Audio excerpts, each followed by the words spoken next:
समांतर बाजू चतुष्कोणના ગુણધર્મો જોઈએ તો समांतर बाजू ચતુષ્કોણના ગુણધર્મોમાં પ્રથમ ગુણધર્મ છે પ્રમેય છે પ્રમેય 8.2 જે આપણે સાબિતી આપવાની છે જેની અને પરીક્ષામાં સાબિતી તમારે પૂછાય છે તો અહીં આપણે પ્રમેય 8.2 લઈએ એનો પહેલો ગુણધર્મ છે समांतर बाजू चतुष्कोणનો કોઈ પણ વિકર્ણ તેનું બે એકરૂપ ત્રિકોણોમાં વિભાજન કરે છે વિદ્યાર્થી મિત્રો અહીંયા આપણને A B C D ચતુષ્કોણ આપેલો છે તો આપણે લઈએ ધારો કે A B C D સમાંતર બાજુ ચતુષ્કોણ છે AC તેનો વિકર્ણ છે અને એના લીધે અહીંયા જો બે ત્રિકોણો બને છે ત્રિકોણ ABC અને બીજો ત્રિકોણ બને છે CDA આ બંને ત્રિકોણ બને છે અહીંયા તો ત્રિકોણ ABC અને ત્રિકોણ CDA અને આપણે આ બંને એકરૂપ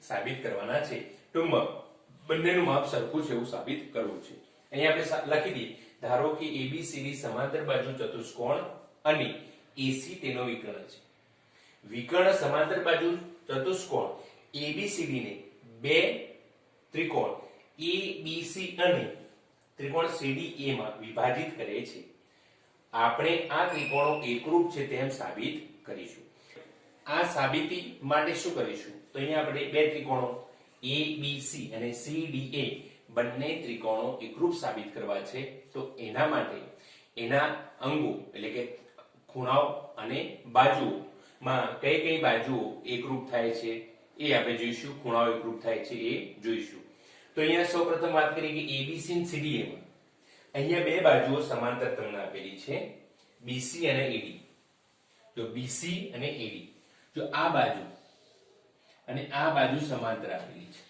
અને એની છેદિકા આપણે જોઈએ છીએ AC આ BC અને DA સમાંતર આપેલી છે અને એની છેદિકા આપણે લઈએ છીએ AC તો એના કારણે જો અહીંયા Z બને છે આમ કરીને Z અને Z બને છે આપણે વાત કરીએ એને આપણે શું કહીએ છીએ યુગ્મ કોણ આ જે છે યુગ્મ કોણો છે આપણે અગાઉના ચેપ્ટરમાં ભણી ગયા યુગ્મ કોણો તો આ જે ભાગ બને છે એ શું છે યુગ્મ કોણો અને યુગ્મ કોણો હંમેશા કેવા હોય એકરૂપ તો અહીં આપણે લખી શકીએ શું લખી શકીએ છે BCA ખૂણો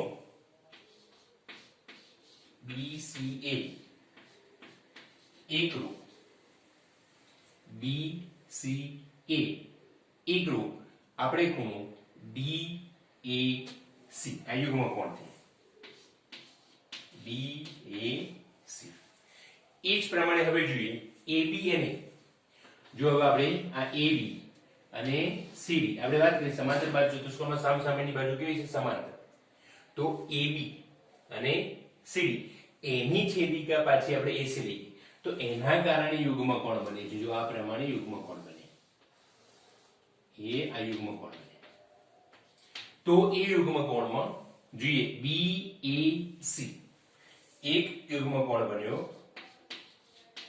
BAC આના અનુસંધાને આ તો DCA એ યુગ્મ કોણ થયો ખૂણો DCA એ યુગ્મ કોણ થાય તો જો અહીંયા આ બંને ત્રિકોણની જે અનુરૂપ અંગો છે એ એકરૂપ થાય છે સાથે સાથે જો બંને ત્રિકોણમાં સામાન્ય બાજુ છે AC શું છે સામાન્ય બાજુ તો અહીંયા સામાન્ય બાજુ લઈએ AC બરાબર C તો જો અહીંયા શું થયું આ ત્રિકોણમાં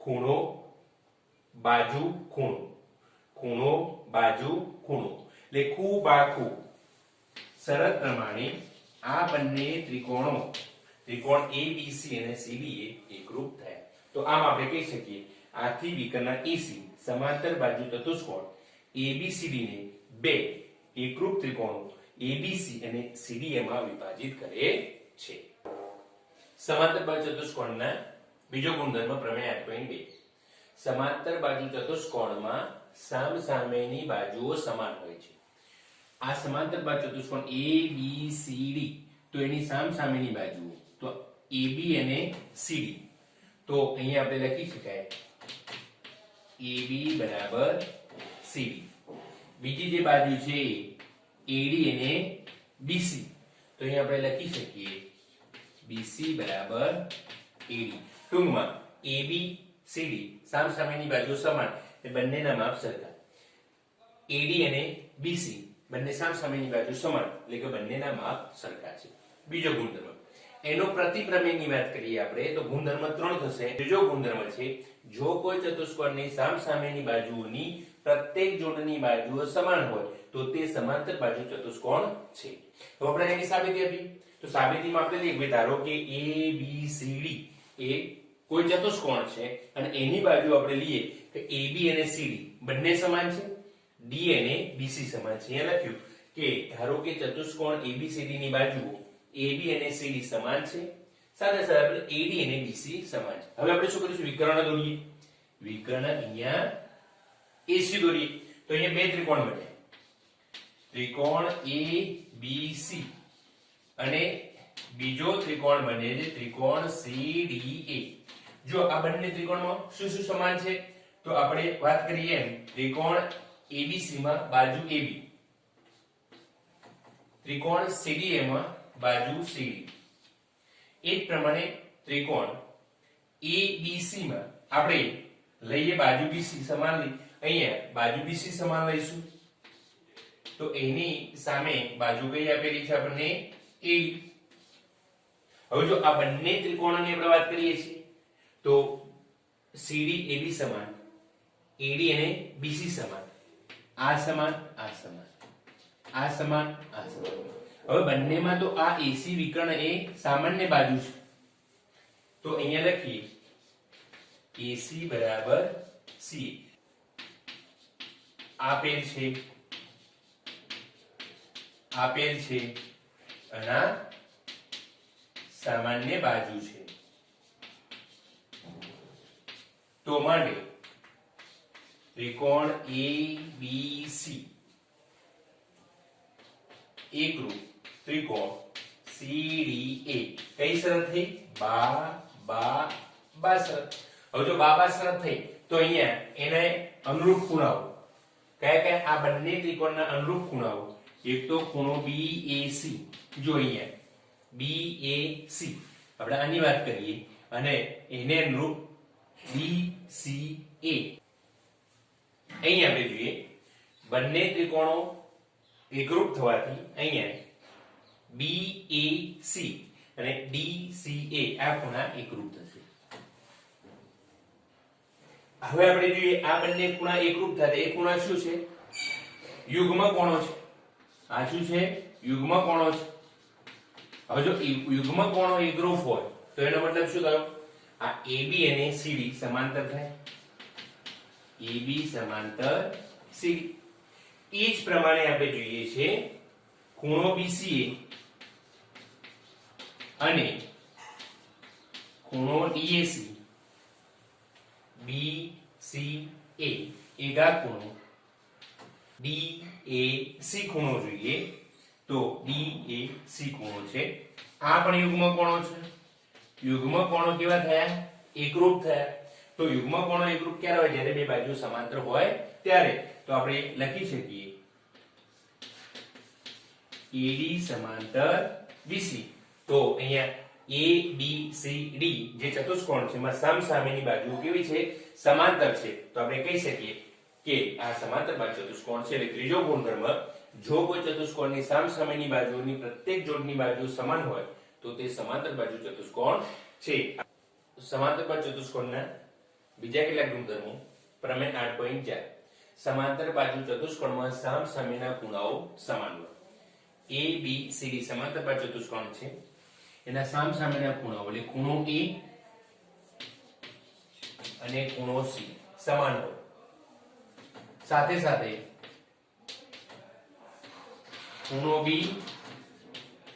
ખૂણો D સમાન. એનું પ્રતિપ્રમેય આપણે વાત કરીએ તો જો ચતુષ્કોણના સામસામેના ખૂણાઓની પ્રત્યેક જોડના ખૂણા સમાન હોય તો તે ચતુષ્કોણ સમાંતર બાજુ ચતુષ્કોણ છે. આગળનો ગુણધર્મ પ્રમેય 8.6, સમાંતર બાજુ ચતુષ્કોણના વિકર્ણો પરસ્પર દુભાગે. એટલે વિકર્ણો માનો કે અહીંયા AC વિકર્ણ છે અને અહીંયા DB વિકર્ણ છે, તો અહીંયા O બિંદુએ જે છેદે, તો આ વિકર્ણો દુભાગે એનો મતલબ શું થયો? AC જે છે અહીંયા અને BD જે છે જ્યારે છેદે તો છેદ બિંદુ અહીંયા O થયું, તો AC નું આ O બિંદુ બે સમાન ભાગમાં વિભાજન કરે છે, એટલે કે વિકર્ણ OA બરાબર OC, એટલે આ બે ભાગ સરખા ભાગ થાય.